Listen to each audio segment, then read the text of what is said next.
Débarquement des Alliés en Provence. Il y a 70 ans, des hommes et des femmes venus de plusieurs horizons débarquaient sur les côtes en France pour libérer justement la France du jour du nazisme. Parmi eux, il y avait des Burkinabés. Et puis la route Sabou-Koudrou-Didir est opérationnelle. Le Premier ministre Bénion-Luc Adolphe Thiaou a visité le chantier où les travailleurs sont en train de donner les derniers coups de pinceau. Et puis le sommet de l'Union africaine sur l'emploi, l'éradication de la pauvreté et le développement inclusif qui devait se tenir dans notre pays est reporté à une date ultérieure. La fièvre Ebola est la cause de ce report. Mesdames, Mesdemoiselles et Messieurs, bonsoir. Merci de suivre le 20h de la télévision nationale du Burkina Faso. Le président du Faso, Blaise Compaoré, a participé le 15 août dernier aux festivités du 70e anniversaire du débarquement des Alliés en Provence. En marge des manifestations, le président du Faso a accordé une audience au ministre français de la Défense, M. Jean-Yves Le Drian. La France, en signe de reconnaissance, a aussi décoré 10 vétérans, dont 2 Burkinabés. Ils ont reçu la médaille de la Légion d'honneur. Le reportage est signé Lazare Pouya. Présent à Paris pour prendre part au 70e anniversaire du débarquement des troupes alliées en Provence, département de Toulon, le président du Faso, Blaise Compaoré, a accordé une audience au ministre français de la Défense, Jean-Yves Le Drian. Rien n'est filtré de leur entretien qui aurait duré quelques vingtaines de minutes. Auparavant, 2 vétérans burkinabés qui ont participé au débarquement de Provence, ici en image, ont reçu chacun la croix de chevalier de la Légion d'honneur de la France. C'est déjà, je crois, une marque de cette ancienne solidarité avec la France qui est ainsi révélée.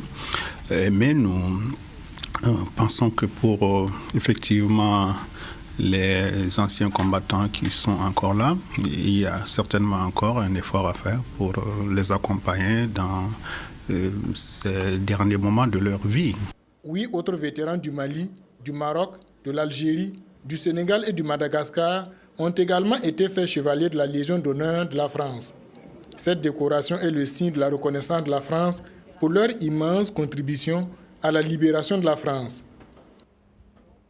Et puis à leur retour au pays, les 2 vétérans, Ndouba Bokar, 93 ans, caporal-chef, et Batanga Tenga, 94 ans, soldats de première classe, ont été accueillis avec les honneurs. Nos héros ont dit tout le sens de cette cérémonie et revisité leur passé de soldats de la libération. Le reportage est signé Zalissa Sanfo.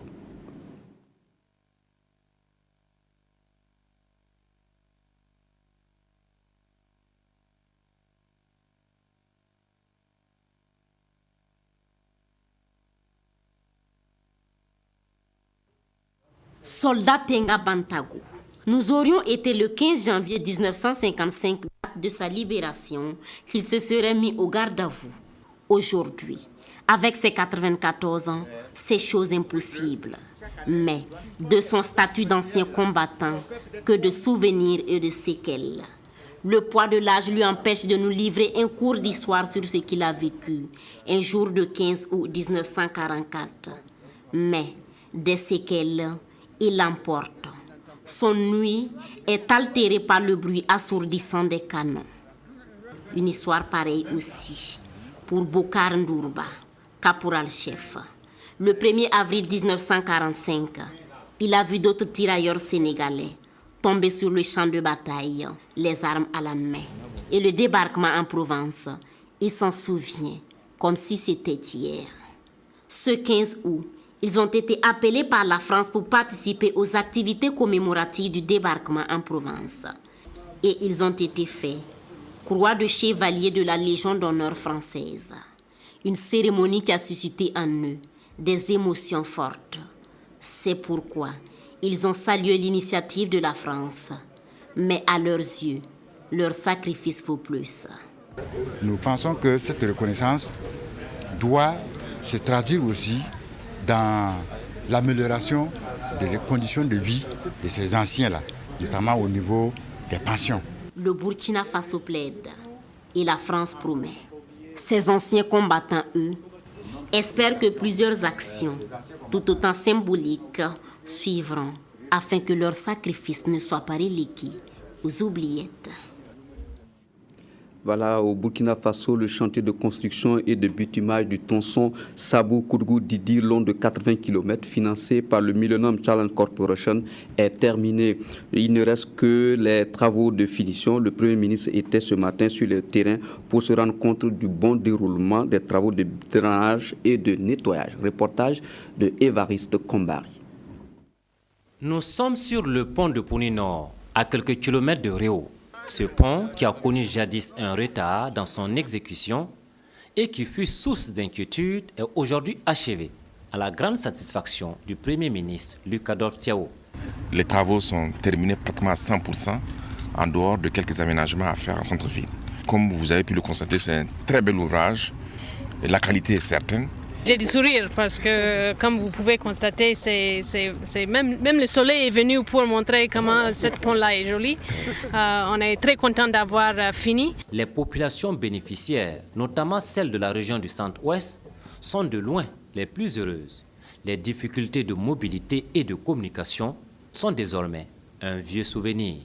C'est devenu pour nous un vieux souvenir parce que à partir de la saison pluvieuse, le côté nord de notre province était carrément coupé du côté sud. Mais je pense que là, c'est vraiment du passé maintenant. L'entreprise Oka, en charge de la construction et du bitumage de la route Sabou-Kourgou-Didi, a dû mettre entre-temps les bouchées doubles. Un effort payant, puisque tous les gros travaux hydrauliques et de revêtement ont été achevés avec succès. Les travaux de signalisation et de sécurité, ainsi que la station de pesage, ont été réalisés à plus de 90%. Les travaux encore en cours sont estimés à 5% et concernent les travaux de nettoyage, les travaux d'assainissement et de drainage dans les villes de Réau, Kourgou et Didi. Notre partenaire dans le MCC a compris la gravité du problème d'assainissement, surtout de la ville, et a autorisé dans un délai, en tout cas d'un mois, tout le reste des travaux d'assainissement puisse être terminé. L'entreprise Kanazoé, qui a été félicitée par le Premier ministre pour la qualité des travaux réalisés, s'est donné une semaine pour achever le travail. Justement, les travaux de bitumage ont révélé des problèmes d'aménagement et d'assainissement de certaines villes de notre pays. Le gouvernement s'engage donc à travers un projet à assurer l'aménagement hydraulique de ces villes. Reportage de Évariste Kombari. Ces travaux ont révélé des insuffisances même au niveau de l'aménagement urbain. Et il va falloir qu'à la fin de ces travaux, le gouvernement puisse se pencher à l'aménagement hydraulique des villes de Kourgou principalement et bien sûr des Réau. Et ça, c'est notre projet qui va nous permettre d'acheminer le travail, de terminer le travail. Mais sinon, nous risquons d'avoir des problèmes avec les habitants de ces villes très prochainement. Mais on en va prendre tout cela en compte. J'ai demandé au MCA et au MCC de nous faire des recommandations très fortes afin qu'assez rapidement, dès la fin de la saison, nous puissions monter un projet et qu'en 2015, nous puissions vraiment mettre l'accent sur l'assainissement de ces villes. Voilà, c'était plutôt une interview du Premier ministre réalisée par Évariste Kombari. Ceci dit, le sommet extraordinaire Ouagadougou 2004+10 de l'Union africaine sur l'emploi, l'éradication de la pauvreté et le développement inclusif, qui devait se tenir les 6 et 7 septembre prochains à Ouagadougou, est reporté à une date ultérieure. L'épidémie du virus Ebola s'est invitée dans l'agenda de l'Union africaine. En effet, le virus qui sévit dans la région ouest africaine invite à la prudence. Le sommet est reporté, annonce faite par le ministre en charge des Affaires étrangères. Le reportage est signé Ernest Kambiré. Principale raison de ce report, l'épidémie du virus Ebola qui sévit dans certains pays de l'Afrique de l'Ouest et qui met en alerte toute la sous-région. Face à cette situation d'urgence sanitaire, la Commission de l'Union africaine, le gouvernement burkinabé et les partenaires stratégiques du continent ont décidé du report du sommet extraordinaire Ouaga 2004+10 de l'Union africaine sur l'emploi, l'éradication de la pauvreté et le développement inclusif. Cette situation d'urgence sanitaire qui suscite une préoccupation générale sur le continent et à travers le monde constitue un cas de force majeure qui rend difficile la tenue du sommet dans de bonnes conditions et de sérénité. Après consultation entre le gouvernement du Burkina Faso, la commission de la CEDEAO, la commission de l'Union africaine et le président en exercice de l'Union africaine, son Excellence Mohamed Ould Abdelaziz, président en exercice de l'Union africaine, il a été décidé de reporter à une date ultérieure le sommet extraordinaire de l'Union africaine sur l'emploi, l'éradication de la pauvreté et le développement inclusif. Le sommet extraordinaire de l'Union africaine sur l'emploi, l'éradication de la pauvreté et le développement inclusif devait se tenir les 6-7 septembre prochains pour permettre aux chefs d'État et aux leaders africains d'évaluer ensemble les progrès réalisés dans la mise en œuvre des engagements pris à Ouagadougou en 2004 à travers la déclaration et le plan d'action dit de Ouagadougou 2004. La 6e conférence annuelle des présidents des assemblées nationales et des sénats d'Afrique s'est tenue les 13 et 14 août dernier à Midrand, en République sud-africaine. Cette année, la rencontre a traité du thème de la réflexion autour du rôle du Parlement africain après 10 ans d'existence. Des sous-thèmes sur l'amélioration de la bonne gouvernance et sur l'autonomisation des femmes et des jeunes ont aussi été abordés.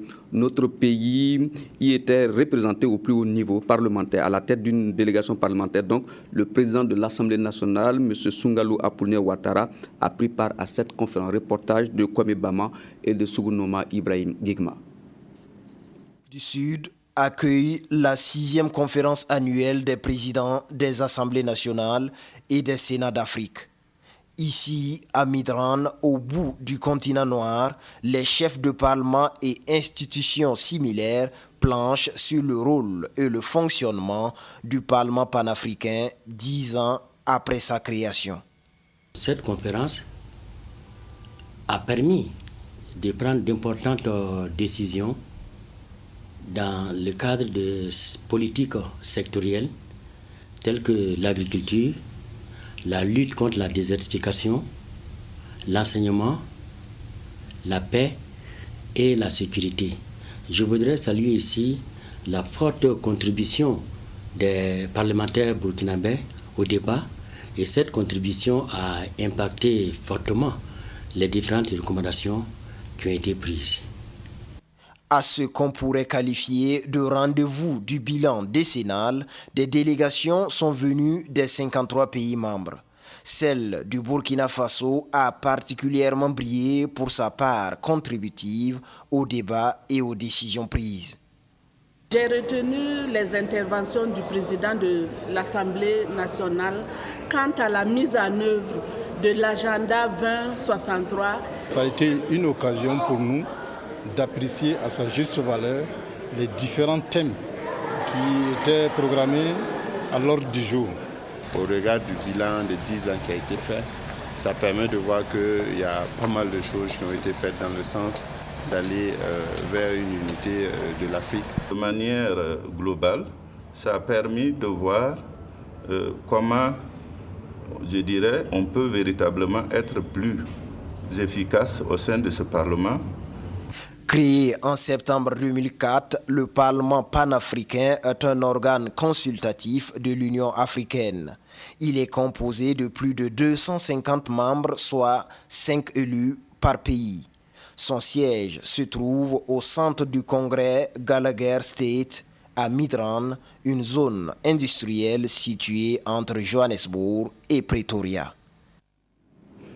En marge des travaux de la 6e conférence annuelle des présidents des assemblées nationales et des sénats d'Afrique tenue à Midrand, donc en Afrique du Sud, le président de l'Assemblée nationale du Burkina a accordé 2 audiences. Il a tour à tour reçu le président de l'Assemblée nationale de Guinée-Conakry et le président du Parlement panafricain. Le compte-rendu est signé Kwame Bama, Sylvain Vebamba.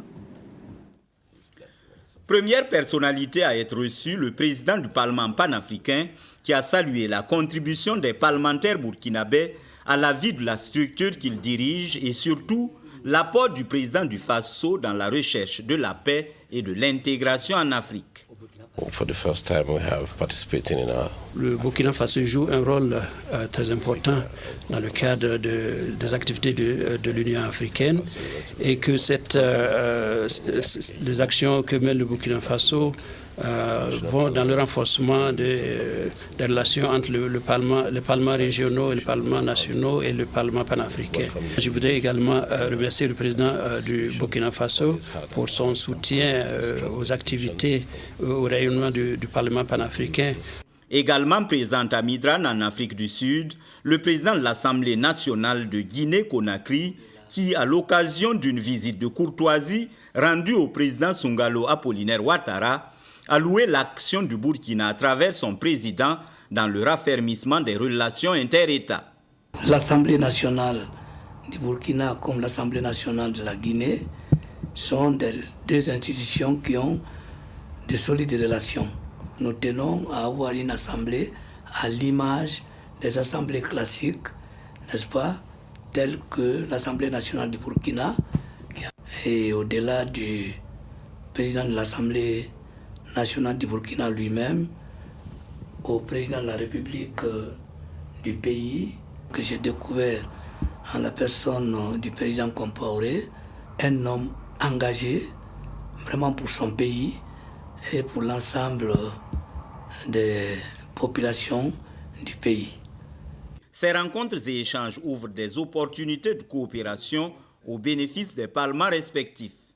Ces échanges se sont révélés très fructueux puisque nous avons en perspective des conventions de coopération dans les domaines de l'administration parlementaire, dans les domaines du partage des bonnes pratiques entre parlements. C'est le signe du dynamisme de la diplomatie parlementaire burkinabé, impulsée par les premières autorités du pays.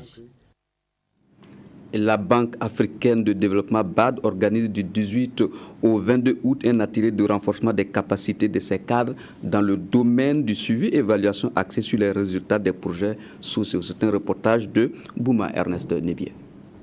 La Banque africaine de développement BAD veut mieux suivre les résultats des projets sociaux qu'elle finance. Tenu de cet atelier régional qui regroupe à Ouagadougou ces cadres venus de ces pays membres pour réfléchir sur la question. La formation dans la gestion assise sur les résultats revêt une importance capitale. Donc c'est à ce titre-là que nous avons convié les responsables de projets dans le secteur social pour justement suivre cette formation-là, afin qu'ils soient en mesure de mieux reporter, de mieux suivre et de mieux reporter les résultats des différents projets dans le secteur social, surtout dans le cadre de la stratégie à long terme que la Banque vient d'élaborer et la stratégie sur le développement du capital humain. Au cours de l'atelier, des spécialistes dans le domaine du suivi-évaluation vont partager leurs expériences à l'ensemble des participants. Il y aura des échanges, des cas pratiques pour justement une interaction entre les différents gestionnaires de projets. Et on espère aboutir à la fin de cet exercice à l'élaboration de schémas types de suivi-évaluation pour chaque type de projet. Le renforcement du système du suivi-évaluation devra permettre à la BAD de mieux répondre aux préoccupations de ces pays membres dans le domaine de la santé, de l'éducation et la réduction de la pauvreté. Suite à la grogne de la population du secteur 21 de Bobo-Dioulasso, une délégation des manifestants a été reçue par des autorités communales. Il était question pour les deux parties d'échanger à bâton rompu en vue de trouver un terrain d'entente. Et à l'issue de la rencontre, le représentant du maire de la commune de Bobo-Dioulasso s'exprime au micro de Karim Sissé. Le problème se pose au niveau de l'arrondissement 7 et de l'arrondissement 6, où à chaque pluie, les maisons, les riverains sont inondés par l'eau. Bon, depuis un moment, la mairie essaie de voir comment résoudre le problème. C'est depuis les travaux de 3C et de Boutros avec les canalisations pour les eaux usées que le problème se pose. Donc ce matin, les gens sont sortis pour se faire entendre. Certes, nous avons pu les calmer, on a rencontré une délégation. D'ailleurs, avant ça, une disposition même avait été prise déjà au niveau du budget supplémentaire pour quand même amoindrir les inondations. Donc je pense qu'on va adopter la formule accélérée pour voir comment on pourra attribuer ça à une entreprise. On est déjà à mi-août et puis en septembre, il continue toujours de pleuvoir. Il faut compter quand même d'ici fin septembre-octobre pour voir un début de solution. Toujours dans la même région, plus de 100 associations et groupements de femmes de la région des Hauts-Bassins bénéficient cette année des technologies de transformation et de production. Cette politique menée par l'État vise à moderniser et à promouvoir les activités des femmes en vue de lutter efficacement contre la pauvreté au Burkina Faso. La ministre de la Promotion de la Femme et du Genre, Nestorine Sangaré, qui a procédé à la remise officielle, a exhorté les femmes à faire bon usage de ce matériel. Reportage signé Amadou Lougué. Faire de la femme un véritable acteur de développement pour lutter contre la pauvreté au Burkina Faso. Sur plus de 500 demandes, seule une centaine d'associations et de groupements de femmes des Hauts-Bassins bénéficient cette année des technologies acquises dans le cadre de la mise en œuvre de la composante 4 du PSE, le programme spécial de création d'emplois. Beaucoup de joie de les voir aussi nombreuses parce que cela traduit l'intérêt qu'elles ont pour cette initiative du chef de l'État qui a cours depuis 2012 et qui vise à doter 3510 groupements sur toute l'étendue du territoire en technologie. Elles attendaient le matériel pour pouvoir commencer leur travail. Je crois que c'est un défi qui est lancé aux femmes et elles ont bien dit qu'elles allaient relever le défi. Composé essentiellement de moulins, de machines à coudre, de décortiqueuses, de concasseurs, de barattes électriques, ces technologies de production et de transformation devrait favoriser l'autonomisation économique de la femme. Le matériel que nous avons reçu ce soir va nous servir vraiment beaucoup pour le développement de nos groupements. Ça va nous aider beaucoup parce qu'on a l'habitude de frire avec des machines que les forgerons fabriquent. Mais avec ça, vraiment, on serait très bien puisque c'est électrique. On met les noix de karité, les arachides dedans et puis on branche seulement. Et puis on surveille. Moi, je salue d'abord la politique du gouvernement. Cette politique qui nous donne l'occasion de gagner des matériels de qualité. Au cours de la cérémonie, tous les intervenants ont exhorté les bénéficiaires à tenir leur engagement de rembourser le crédit pour permettre à d'autres femmes d'en être également bénéficiaires. Le montant du remboursement est égal à la moitié de la valeur de la technologie acquise. Un atelier de formation des acteurs économiques sur le civisme fiscal a été ouvert ce matin à Ouagadougou. Cet atelier est le premier d'une série programmée dans la région du centre. Une trentaine de personnes seront formées sur la question du civisme fiscal. Reportage de Evelyne Dabiré. Cet atelier vise à expliquer la notion de civisme économique et inciter les acteurs économiques au respect du devoir citoyen de participer au développement économique du pays. Un atelier qui va aussi rappeler que le respect des règles commerciales favorise le développement économique. Nous avons initié cette formation à l'endroit des acteurs du secteur économique sur le civisme fiscal afin de contribuer un temps soit peu à assainir davantage l'environnement économique et aussi contribuer à créer des conditions favorables d'exercice de l'activité commerciale, gage de paix et de développement durable. Le civisme fiscal doit donc se traduire par la déclaration de l'impôt et aussi le paiement tel qu'il se doit de l'impôt dans les règles justement qui régissent l'activité commerciale économique au Burkina Faso. Durant 48 heures, la trentaine de participants désignés par la Chambre de commerce et d'industrie du Burkina aura à réfléchir sur des sous-thèmes comme la contribution de l'impôt au développement économique du pays et la responsabilité du commerçant dans la promotion de la paix sociale. La promotion 2002-2004 de l'École nationale des eaux et forêts a 10 ans, un anniversaire célébré à Pabré sur le site de l'Académie de police. Une conférence sur les défis de la mise en œuvre du développement durable et une plantation d'arbres sur le site de l'Académie ont été les temps forts de cet anniversaire. Voyez le reportage de Yolande Lompo. 2 corps paramilitaires sur un même terrain de combat. Le terrain choisi, c'est ici sur le site de l'Académie de la police qui ouvrira ses portes en novembre 2014 selon l'un des premiers responsables. Le combat, vaincre le désert et faire avancer la forêt en mettant en terre près de 200 plants. Ils apportent davantage de vie dans notre domaine et nous prenons l'engagement de les entretenir afin que ces plans puissent contribuer à amoindrir l'avancée du désert au Burkina Faso, mais aussi donner de l'ombre, aussi des fruits. Cette campagne de reboisement entre dans le cadre des activités initiées par les 150 cadres issus de la 44e promotion de l'École nationale des eaux et forêts qui commémore leur 10e anniversaire. Un anniversaire qui leur permettra de marquer une pause pour se redonner du courage et acquérir de nouvelles expériences à travers une conférence sur les défis de la mise en œuvre du développement durable. La politique nationale de développement durable ainsi que la loi ont été adoptées et votées tout récemment au Burkina Faso.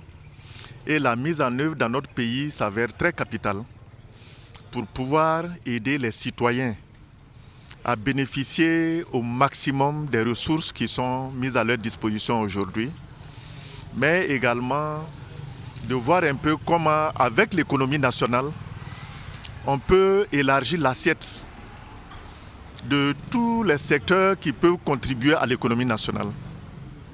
Plus que tout fléau, les changements climatiques demeurent l'une des menaces les plus graves qui pèsent sur le développement durable. Et Dissine, dans le sud-ouest, a sa radio communautaire. Radio Arguta a lancé officiellement ses programmes le samedi 16 août dernier en présence de notre reporter Christophe Da. Plusieurs faits auront marqué cette cérémonie inaugurale de la radio Argutar de Dissine, parmi lesquels la présence dans l'assistance d'une flopée de sommités et la première émission officielle en direct du studio de la nouvelle station à laquelle ont pris part ces personnalités à l'écart des discours et prestations artistiques qui se sont succédés à cet événement. Madame la présidente du Conseil supérieur de la communication, quel message voulez-vous adresser aux auditeurs et auditrices de la radio Arguta? C'est un nouveau-né. Je voudrais leur dire d'en prendre soin, de faire en sorte que le nouveau-né grandisse en santé, en forme, en force et en sagesse. Parce qu'une radio ne pourra bien fonctionner que lorsque les auditeurs auront accepté de l'accompagner. Un accompagnement qui s'avère indispensable pour cette radio, d'autant qu'elle a un caractère communautaire. Elle aura donc comme principale mission de contribuer à évincer l'obscurantisme, l'ignorance et la pauvreté dans la localité de Dissine, du sud-ouest et du Burkina tout entier. Et tout semble être en bonne voie car les auditeurs se sont déjà appropriés Radio Argutar. Cette radio est pour tous les auditeurs et en tant que telle, nous devrons tout faire pour l'aider à aller de l'avant. Personne n'aurait cru que Dissine aurait une radio un de ces jours. Et donc l'avènement de Arguta nous réjouit beaucoup. Nous écoutons très difficilement la radio nationale. Avant l'ouverture officielle de cette station, on n'avait que surtout les radios étrangères. Or, une population sous-informée est une population qui ne se développe pas. Avec un équipement dernier cri, le nouvel outil de communication de Dissine, Radio Argutar, qui veut dire solidarité en français, émet de 6h à 0h, soit 18h d'émission sur la fréquence FM de 105.1. Les ondes de Radio Argutar arrosent pratiquement tout le sud-ouest et quelques zones du Ghana et de la Côte d'Ivoire, selon les estimations de son promoteur. Le Club des étudiants en économie et gestion des entreprises a achevé ce week-end une formation en informatique. C'est une initiative qui vise à renforcer les compétences des étudiants. Reportage de Abdul Rasmane Zongo. Ils ont eu 5 jours pour apprendre les rudiments relatifs à la connaissance de l'outil informatique pour étoffer leurs connaissances dans le domaine. Ce sont les étudiants en EGO, économie et gestion des entreprises et organisations de l'UFSEG. Le premier responsable de la filière EGO apprécie. La possibilité même donc de pouvoir les former est assez difficile dans la mesure où ils sont très nombreux. On est obligé donc de supprimer donc ce module de formation et ça fait que c'est un handicap qu'ils essaient donc de rattraper à travers donc leurs propres initiatives, donc à travers donc le club, et je crois que donc c'est quelque chose donc qu'il faut toujours soutenir. Bénéficiaires de la formation, formateurs et coordonnateurs du club des étudiants en EGO sont globalement satisfaits de l'initiative. J'ai appris beaucoup de choses sur le logiciel Sage Compta. Parce qu'avant la formation, franchement, je ne savais pas comment on faisait les saisies, comment on pouvait faire un bilan, un compte de résultats. Mais à l'heure actuelle, si on me demande de faire cela, je suis à mesure de le faire. La première édition de cette session de formation a été sanctionnée par la remise d'attestations aux participants. Des participants qui souhaitent également, pour l'avenir, que l'on puisse étendre la durée de la formation dans le temps, mais également vis-à-vis d'un grand nombre d'étudiants.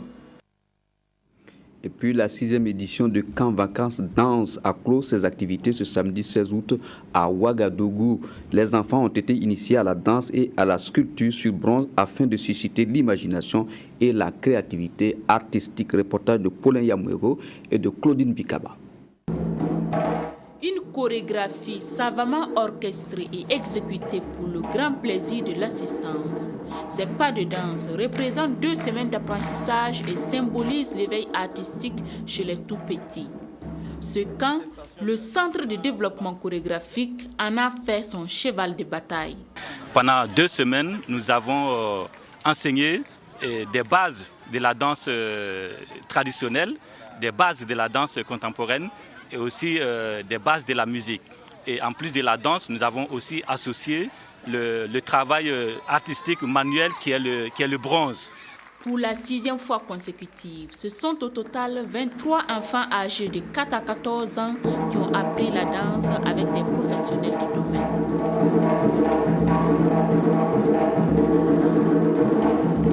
J'ai appris à bien danser avec des professionnels. Comme cela, si je deviens grande, je vais pouvoir au moins avoir un travail.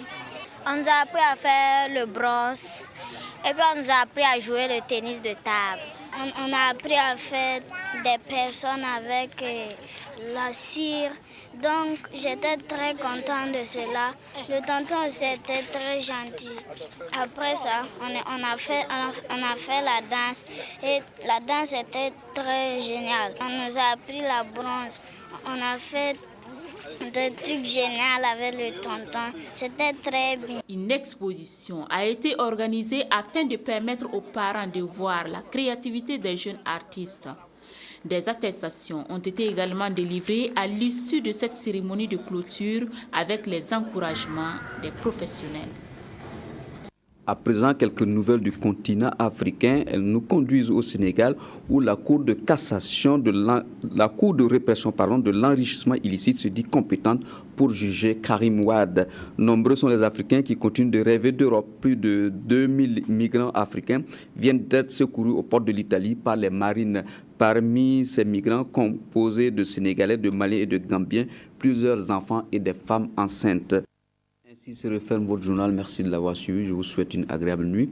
Je serai heureux de vous retrouver demain à 20h pour d'autres actualités. Merci, au revoir et à demain.